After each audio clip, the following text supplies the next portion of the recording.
राजेंद्र बाबू ने इस अपने जवार के लिए, अपने गांव के लिए कुछ नहीं किया, लेकिन अब तो होना चाहिए। जब हम सांसद थे तो 4 सड़कें, 42 स्ट्रीट सोलर लाइट और 4 मास लाइट और उनकी मूर्ति का अनावरण करवाए थे रेलवे स्टेशन पर। निश्चित रूप से सरकार से हम मांग करते हैं कि जीरादेई को पर्यटन स्थल बनाया जाना चाहिए। देश रत्न डॉक्टर राजेंद्र प्रसाद जी की आज 140वीं जयंती है। 140वीं जयंती के अवसर पर आज जीरादेई में राजेंद्र बाबू के आवास के परिसर में हम खड़ा हैं और भारतीय जनता पार्टी के वरिष्ठ नेता और पूर्व सांसद भाई ओम प्रकाश यादव जी मेरे साथ हैं। इनसे बात करेंगे और जानने का प्रयास करेंगे कि जीरादेई आज भी जो है विकास से अछूता है। जीरादेई को पर्यटन स्थल का दर्जा नहीं मिल सका, क्यों? बहुत स्वागत भाई, बहुत वंदन। पहले तो आपके टीम को, आपके दर्शकों को मेरे तरफ से नमस्कार है, शुभकामना है जी। निश्चित रूप से इस आत्मग्लानि होती है। जी। राजेंद्र बाबू एक विभूति थे। जी। अपने व्यक्तित्व कृतित्व से सिर्फ भारत का ही नाम नहीं, जीरादेई का नाम नहीं, दुनिया में, दुनिया के अन्य देशों उनके व्यक्तित्व कृतित्व से प्रभावित होता है। जी। उनकी शालीनता, उनके प्रेम भाव की कथा कहानी हम लोग अपने पूर्वजों से सुनते आ रहे हैं। हम लोग गौरवान्वित महसूस करते हैं कि उनके वंशज हैं। निश्चित रूप से विकास होना चाहिए। राजेंद्र बाबू ने इस अपने जवार के लिए, अपने गांव के लिए कुछ नहीं किया, लेकिन अब तो होना चाहिए।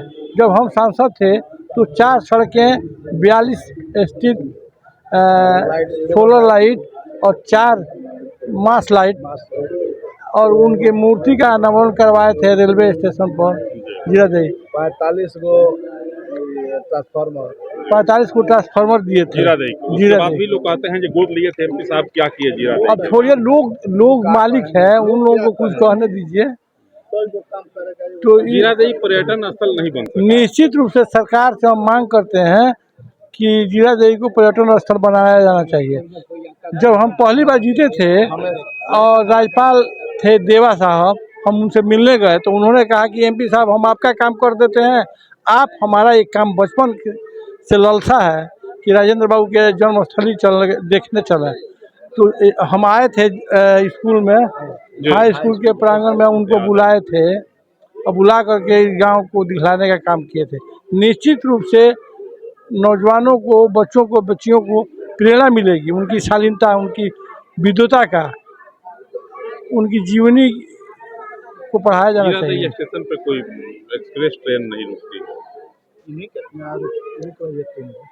3 रूट पहले जो रुकती थी, जो नहीं रुक रही थी, जिसमें हम लोग जेल गए थे, जिसमें उसको हम लोग रुकवाने का काम किए हैं।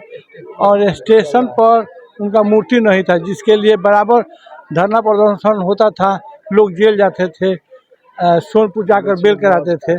हमने उस समस्या का समाधान किया, हमारे राजेंद्र बाबू का मूर्ति लग गया।